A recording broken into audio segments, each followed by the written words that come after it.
Hello everyone. आज हम बात करने वाले डीएनए न्यूक्लिक एसिड के फॉर्म जिसे बोलते हैं, तो उसके बारे में आज हम डिस्कस करेंगे कि डीएनए होता क्या है और ये कैसे वर्क करता है, इसका कंपोजिशन क्या है। तो हम सब जानते हैं कि जो हमारा शरीर होता है वो बहुत सारी सेल से मिलकर बना होता है, या हम सेल को बिल्डिंग ब्लॉक्स भी बोलते हैं अपनी बॉडी का, जिसमें जो हमारे स्ट्रक्चरल और फंक्शनल यूनिट भी कहलाते हैं, जिसे हम क्या बोलते हैं, सेल बोलते हैं। और एवरी सेल्स में डीएनए प्रेजेंट होता है, या हम बोल सकते हैं कि न्यूक्लियस प्रेजेंट होता है जिसके अंदर क्रोमोसोम्स प्रेजेंट होते हैं। क्रोमोसोम्स में डीएनए प्रेजेंट होते हैं जो हमारे आनुवांशिक लक्षणों को या हेरिडिटरी कैरेक्टर्स को एक पीढ़ी से दूसरी पीढ़ी में स्थानांतरित करते हैं। डीएनए सेल्स में प्रेजेंट होते हैं, ये बायोपॉलीमर्स हैं, या हम इनको जैविक अणु भी बोलते हैं। ये न्यूक्लियोसाइड्स के बने होते हैं जिसमें डिफरेंट घटकों से बने मोनोमर्स प्रेजेंट होते हैं। इसमें 5 कार्बन शुगर प्रेजेंट होती है, या हम बोल सकते हैं पेंटोस शुगर होती है। उसके साथ फॉस्फेट ग्रुप और नाइट्रोजनस बेसिस प्रेजेंट होते हैं, जिससे इस पूरे कंपाउंड को हम न्यूक्लियोसाइड्स बोलते हैं। ठीक है, तो इसमें डीएनए के जो शुगर होती है वो कैसी होती है, राइबो शुगर होती है। और जो पॉलीमर्स होते हैं वो क्या करते हैं, डीएनए का फॉर्मेशन करते हैं। यह शुगर 2 टाइप से मिलती है, एक डीऑक्सी राइबोज और एक राइबोज शुगर। तो जो राइबोज शुगर होती है वो आरएनए में प्रेजेंट होती है, लेकिन डीऑक्सी राइबोज शुगर प्रेजेंट होती है डीएनए में, इसलिए हम उसे डीऑक्सी राइबो न्यूक्लिक एसिड भी बोलते हैं। न्यूक्लिक एसिड में carbon, hydrogen, oxygen, nitrogen and phosphorus से बने न्यूक्लियोटाइड के पॉलीमर प्रेजेंट होते हैं, जो हमारे हेरिडिटरी कैरेक्टर को एक पीढ़ी से दूसरी पीढ़ी में क्या करते हैं, ट्रांसफर करते हैं। अब इसकी अगर हम हिस्ट्री के बारे में बात करें तो इसकी हिस्ट्री बहुत ज़्यादा लार्ज है। बहुत समय लगा लोगों को ये जानने में कि जो हमारा आनुवांशिक गुण ट्रांसफ़र करता है बायोमोलिक्यूल, वो डीएनए होता है। एक्चुअली हमारी बॉडी में जो डोमिनेशन में प्रेजेंट होती है वो प्रोटीन होती है। इसके अलावा कार्बोहाइड्रेट्स भी प्रेजेंट होते हैं, लिपिड प्रेजेंट होते हैं, बहुत सारे अदर कंपाउंड प्रेजेंट होते हैं। लेकिन जब लोगों के बारे में, जैसे आपको पता है कि जैसे जैसे हमको नॉलेज मिलती जाती है तो हम उस चीज़ को फिर और ज़्यादा एक्सप्लेन कर पाते हैं। लेकिन पहले क्या पता था लोगों को कि प्रोटीन्स होते हैं, प्रोटीन्स में एमिनो एसिड्स होते हैं, एमिनो एसिड्स का एक पर्टिकुलर कॉम्बिनेशन होता है जिससे एक पर्टिकुलर प्रोटीन का क्या होता है, फॉर्मेशन होता है। वो प्रोटीन्स जो होती है हमारी बॉडी में फंक्शन और स्ट्रक्चर्स को डिसाइड करने में बहुत ज़्यादा हेल्पफुल होती है। तो लोगों का पहले यही कहना था कि जो हमारे जेनेटिक कैरेक्टर है या हेरिडिटरी कैरेक्टर वो ट्रांसफ़र होते हैं वो प्रोटीन से ही होते हैं, और बहुत सारे साइंटिस्ट इस चीज़ पर बिलीव भी करते थे। तो बहुत सारे एक्सपेरिमेंट परफॉर्म किए, आपको ट्रांसफॉर्मेशन एक्सपेरिमेंट पता होगा, या मैं जो नेक्स्ट वीडियो बनाऊंगी तो उनका डिटेल उस वीडियो में मेंशन करूंगी। तो ट्रांसडक्शन एक्सपेरिमेंट है या ट्रांसफॉर्मेशन एक्सपेरिमेंट है हर्शेचेज के और ग्रिफिथ के, तो उसमें उन्होंने बहुत अच्छे से बताया है कि कैसे प्रूफ हुआ कि डीएनए क्या होता है, जेनेटिक मटेरियल होता है, प्रोटीन भी प्रेजेंट होती है डोमिनेशन में, लेकिन जो हमारे आनुवांशिक गुणों को लेकर जाता है वो होता है डीएनए।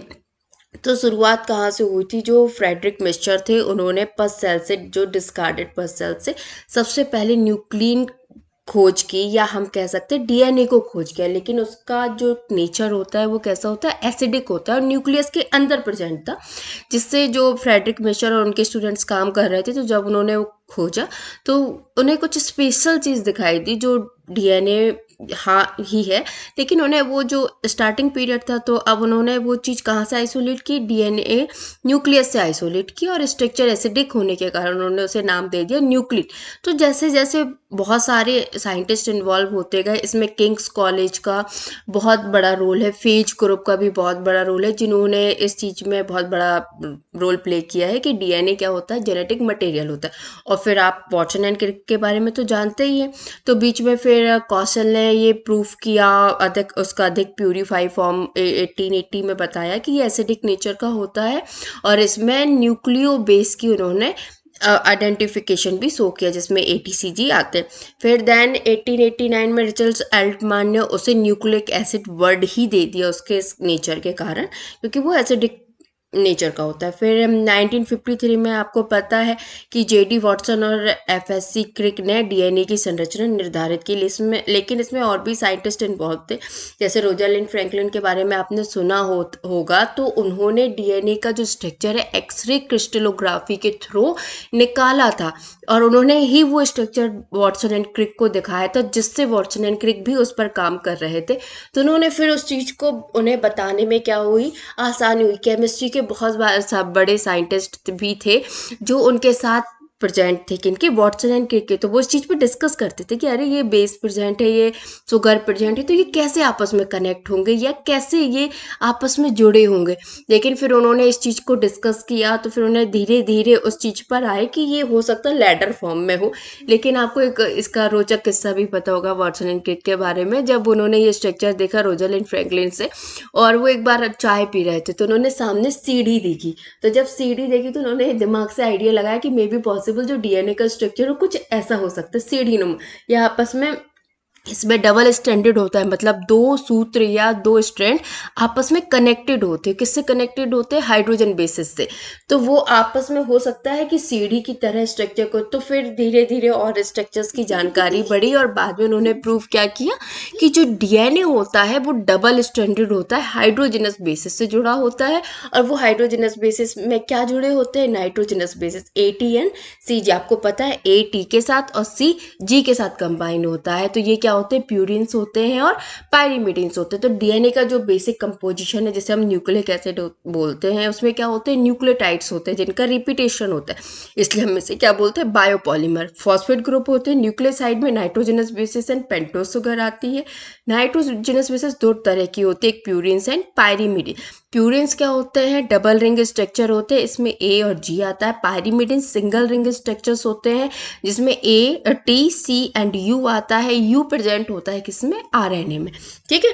तो और जो इनकी पेयरिंग होती है वो A और T की होती है, और C और G की। A T होते हैं, उनमें डबल बॉन्ड्स प्रेजेंट होते हैं, हाइड्रोजनस बॉन्ड, और G और C के बीच में ट्रिपल बॉन्ड्स होते हैं। तो आप ये ध्यान रखना, कोई भी एक्टिविटी होती है, या जैसे ट्रांसक्रिप्शन होता है, रेप्लिकेशन होता है, इस तरह की एक्टिविटीज में जब भी डीएनए ओपन होता है, तो वो कहाँ वाला रीजन होता है? AT रिच रीजन, क्योंकि A और T के बीच में डबल बॉन्ड्स होते हैं। तो जब जहाँ पर एनर्जी कम कंज्यूम होती है, वो चीज़ क्या होती है? जल्दी खुल जाएगी, दो बॉन्ड ब्रेक होने।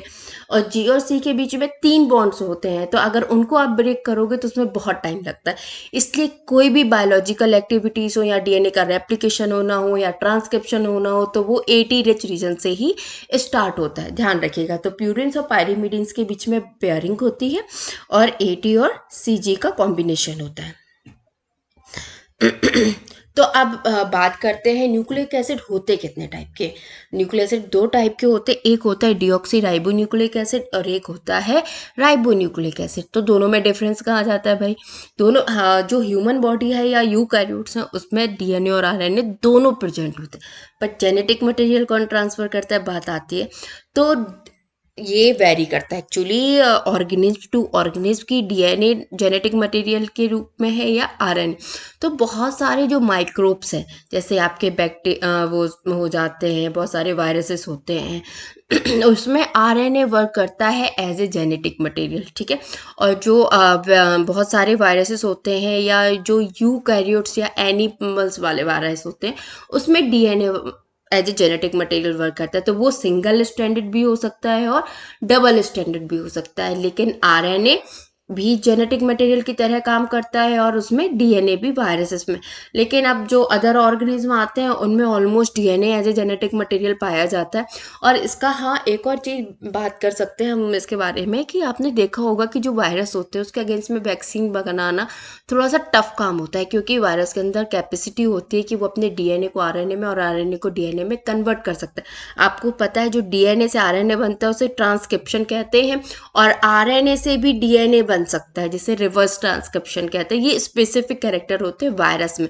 वायरस आप जानते हैं कि वो क्या करता है, अपने होस्ट से ही एनर्जी गेन करता है, और उसी के अंदर जल्दी जल्दी रेप्लिकेट करके अपनी न्यू प्रोजेनी जनरेट करता है। इसलिए उसकी वैक्सीन बनाने में कठिनाई जाती है, इतना आसान नहीं होता, क्योंकि उसके अंदर ये वाला कैरेक्टर क्या है, या पॉलीमॉर्फी के कारण वो स्पेसिफिक कैरेक्टर गेन करता है। लेकिन आरएनए जो होता है वो ट्रांसक्रिप्शन, ट्रांसलेशन या अदर जो रोल बहुत ज़्यादा इंपॉर्टेंट रोल प्ले करते हैं। आरएनए 3 टाइप के होते हैं, mRNA, rRNA and tRNA and other RNA भी डिस्कवर हुए हैं जैसे एचएनआरएनए, एसएनआरएनए, बहुत टाइप्स हैं।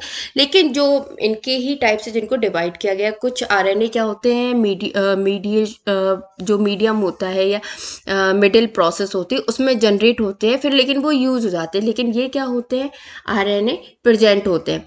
तो आपको ट्रांसक्रिप्शन अगर पता हो तो डीएनए से एमआरएनए बनता है जिससे इंफॉर्मेशन ट्रांसक्राइब होती है। फिर जो टीआरएनए होता है वो एमिनो एसिड को लेकर आता है। आरआरएनए या राइबोसोमल जो आरएनए होता है वहाँ प्रोटीन सिंथेसिस की प्रोसेस होती है। तो इन तीनों का भी बहुत बड़ा इंपॉर्टेंट रोल है। लेकिन हम अभी बात कर रहे हैं डीएनए के बारे में। तो डीएनए जो है ह्यूमंस में या ऑलमोस्ट यूकैरियोट से अदर ऑर्गेनिज्म में as a genetic material present होता है। और जो भी आप इंफॉर्मेशन देखते हैं ना, जो एटीसीजी का क्या होता है, पर्टिकुलर सीक्वेंस होता है। और जो जो दो स्ट्रैंड होते हैं वो कैसे होते हैं, एक दूसरे के कॉम्प्लीमेंट्री होते हैं। कॉम्प्लीमेंट्री मतलब एक दूसरे के पूरक, ए के साथ टी ही अटैच होगा, सी के साथ जी ही अटैच होगा। अगर आप इसमें चेंजेस कर देते हो या दूसरा बेस पेयर आके अटैच हो जाता है, आजकल बहुत सारे ऐसे केमिकल्स भी हैं जो इन सबको क्या कर देते हैं, रिप्लेस कर सकते हैं।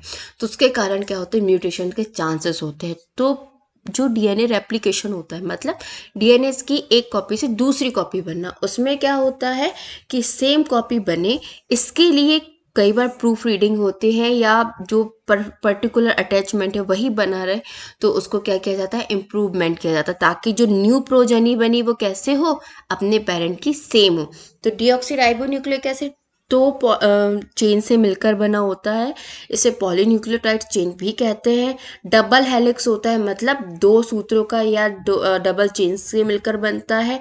यह जो भी हमारे बॉडी में जितनी भी मेटाबॉलिक एक्टिविटीज है सारी कंट्रोल कहाँ से होती हैं, डीएनए से। या हमारे बॉडी में जितने भी कैरेक्टर हैं वो सब किसके द्वारा कंट्रोल किए जाते हैं, डीएनए के द्वारा। तो सबसे पहले आपको पहले भी बता दिया है कि फ्रेडरिक मिस्चर ने इसे आइसोलेट किया था एंड इसकी जो स्ट्रक्चर, मॉलिक्यूलर स्ट्रक्चर था वो 1953 में क्रिक एंड वॉटसन के द्वारा दिया गया था, ठीक है। लेकिन इसमें रोजरलैंड फ्रैंकलिन का भी बहुत बड़ा रोल है और आइलैंड फ्रैंकलिन के जो स्नातक छात्र, ठीक है। अब सभी जो जितने ऑर्गेनिज्म है उसमें क्या होता है, ये डीएनए ही प्रेजेंट होता है जो जेनेटिक मटेरियल के फॉर्म में प्रेजेंट होता है। ये मैंने बताया कि हाइड्रोजन बॉन्ड से कनेक्टेड होता है। अब जब क्या होता है, जो हेलिक्स है वो मुड़ता है या कॉइल्ड होता है तो उसके बीच में ग्रूव्स का फॉर्मेशन होता है और जो उतला हुआ भाग होता है उसे या हेलिक्स बोलते हैं। वो उसकी जो लंबाई होती है या लेंथ होती है वो 34 एंगस्ट्रॉम होती है और उसके बीच में क्या होता है, नाइट्रोजनस बेसिस प्रेजेंट होते हैं। तो एक जो नाइट्रोजनस बेसिस के बीच की जो वो होती है लंबाई, वो होती है 3.4 एंगस्ट्रॉम, मीन्स 10% होते हैं कहाँ पर, एक डीएनए के हेलिक्स में, जिनके बीच की दूरियां होती हैं 3.4 एंगस्ट्रॉम। और ये क्लॉकवाइज या राइट हैंड में कैसे होते हैं, क्वाइल्ड होते हैं। और इनका जो डायरेक्शन होता है 3 to 5 और 5 to 3 होता है, एक दूसरे के ऑपोजिट फॉर्म में। अब बात कर लेते हैं डीएनए के टाइप्स के। तो डीएनए, वॉटसन एंड क्रिक ने जो डीएनए का मॉडल दिया था वो राइट हैंडेड मॉडल शो किया था, इसे ये बी डीएनए भी कहते हैं। लेकिन बहुत सारे टाइप्स और भी डिस्कवर किए गए हैं, जैसे ए डीएनए होता है वो भी राइट हैंडेड होता है। लेकिन इस जैसे कि बी डीएनए में एक हेलिक्स में 10 बेस पेयर्स प्रेजेंट होते हैं या पिच बोलते हैं हम जिसे। लेकिन ए डीएनए में एक पिच में या हेलिक्स में 11 न्यूक्लियोटाइड्स बेस पेयर प्रेजेंट होते हैं। सी डीएनए जो होता है वो भी राइट हैंडेड होता है लेकिन जिस एक पिच में 9 न्यूक्लियोटाइड्स होते हैं। इसके अलावा भी कुछ डीएनए डिस्कवर किए गए, जेड डीएनए या डी डीएनए, इसमें भी क्या होते हैं, राइट हैंडेड ही कॉइलिंग मिलती है और एक पिच में 8 न्यूक्लियोटाइड प्रेजेंट होते हैं। जबकि जेड डीएनए जो होता है वो लेफ्ट हैंडेड क्वाइल्ड होता है और जिग जैग बैकबोन होती है जिसकी एक पिच की लंबाई लेकिन यहाँ पर चेंज हो जाती है, 45 एंगस्ट्रॉम होती है। और इसमें जो नंबर ऑफ न्यूक्लियोटाइड्स होते हैं वो भी क्या होते हैं, 12 होते हैं। तो आप ये कंपेयर कर सकते हो कि इसमें जो एक हेलिक्स में नंबर ऑफ न्यूक्लियोटाइड्स का बेस या बेस पेयर जो प्रेजेंट है उनका नंबर क्या हो जाता है, चेंज हो जाता है, और या उनकी लेंथ है वो चेंज हो जा रही है, ठीक है। तो ये था डीएनए का बेसिक कंपोजिशन। Thank you.